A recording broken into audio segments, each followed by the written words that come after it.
नमस्कार, मेरा नाम खुशबू है। मैं मेहरोत्रा ईएनटी हॉस्पिटल में स्पीच लैंग्वेज पैथोलॉजिस्ट हूँ।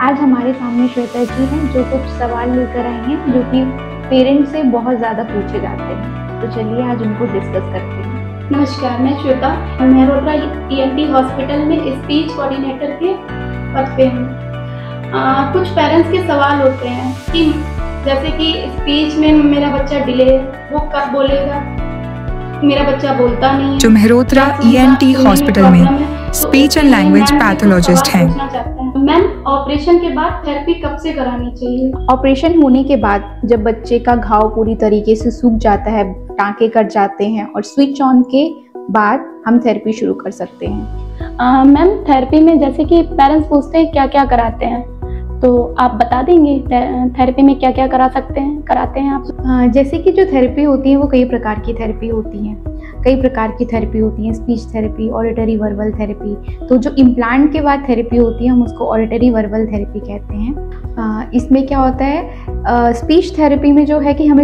सिर्फ वर्ड्स का उच्चारण करना सिखाते हैं, वर्ड्स इमिटेट करना सिखाते हैं फेस देख के। लेकिन ऑडिटरी वर्बल थेरेपी में हम बच्चे को पहले सुनना सिखाते हैं, सुन के समझना और समझने के बाद फिर बोलना सिखाते हैं। तो ऑपरेशन के बाद ये कोक्लियर इम्प्लांट या हेयरिंग एड यूजर्स बच्चों में जो थेरेपी होती है उसको ऑडिटरी वर्बल थेरेपी कहते हैं। थेरेपी के कुछ स्टेप्स रहते हैं जैसे कि detection, identification, discrimination and comprehension. और इसके 4 फेजेस रहते हैं: auditory training, the language development, speech imitation और पेरेंट्स गाइडेंस। तो ऑडिटरी ट्रेनिंग में हम बच्चों को आवाज़ों को अवेयरनेस, आइडेंटिफाई करना, डिटेक्शन करना, ये सब चीज़ें सिखाते हैं। जब एक बार बच्चा आवाज़ों को सुनकर समझने लगता है, सुनकर पहचानने लगता है, उसके बाद हम जो है बच्चों को वर्ड इमिटेशन कराना शुरू करते हैं कि बच्चा सिंगल वर्ड्स इमिटेट करे, एकदम से वो बोलना नहीं सीखता है। उसके बाद हम पेरेंट्स को भी सपोर्ट करते हैं, गाइड करते हैं कि घर में वो किस तरीके से थेरेपी कराएं जिससे कि बच्चा और अच्छा स्पीच डेवलप करे।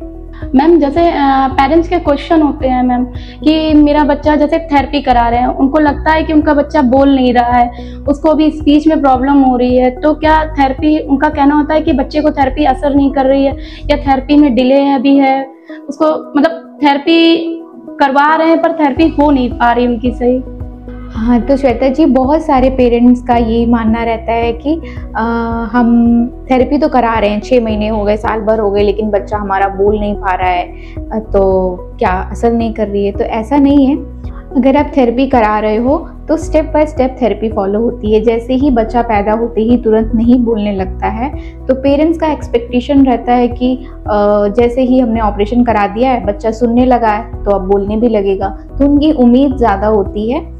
असल में ये होता है कि जैसे ही नॉर्मल बच्चा स्पीच डेवलपमेंट करता है वैसे ही हमारा इम्प्लांट बच्चा भी स्पीच डेवलपमेंट करता है, तो वो स्विच ऑन होते ही या 2-3 महीने में बोलना नहीं सीख जाता। तो इसके कुछ स्टेप्स रहते हैं। पहले बच्चा सुनना सीखेगा, समझना सीखेगा, उसके बाद बोलना सीखेगा। जो माता पिता घर में मेहनत करते हैं उन बच्चों में बहुत ही अच्छा रिजल्ट आता है। तो क्या होता है कि थेरेपी सेशन जो होता है 40 मिनट्स का होता है, उसमें सिर्फ गाइडेंस, सपोर्ट और एक डेमो सेशन के हिसाब से दिया जाता है। अगर हम 40 मिनट 40 वर्ड्स ही सुनाएंगे बच्चे को तो इससे काम नहीं चलेगा। तो घर पे बच्चे से कम 10 से 12 घंटे बातचीत करनी चाहिए, उससे ही स्पीच डेवलपमेंट हमारा अच्छा होगा। मैम, जैसे कुछ पेरेंट्स का कहना होता है कि बच्चा जैसे आता है तो वो मतलब घर पे वो कराते हैं तो वो बैठता नहीं है, वो यही थेरेपी सेशन पे ही बैठता है, तो मतलब घर पे वो बच्चा कुछ कर भी नहीं रहा है, तो पेरेंट्स को प्रॉब्लम होती है। तो इसके लिए वो क्या कर सकते हैं जो कि बच्चा घर पे भी थोड़ा बहुत करा सके?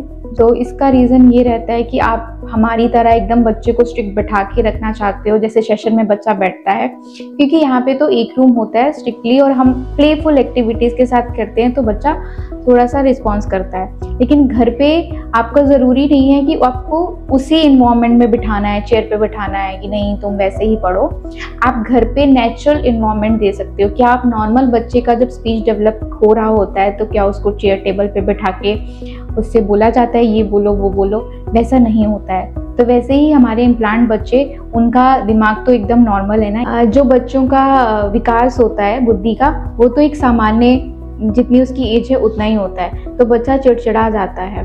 उसको उस एंगल में बिठाए। तो घर पे आप क्या क्या कर सकते हैं, घर पे ज़्यादा कुछ करने की ज़रूरत नहीं है, बच्चे को पढ़ाना है। थेरेपी पेरेंट्स समझ लेते हैं कि पढ़ाना है बच्चे को, पढ़ाना नहीं है। माताएं जो सुबह से लेकर शाम तक जो भी काम करती हैं, जैसे खाना बनाना हो गया, बर्तन धोना हो गया या कपड़े धोना हो गए, तो जो वो क्रियाएं होती हैं घर में, उसमें बच्चे को एक्सप्लेन कर दे सकती हैं एक रियल एनवायरनमेंट में।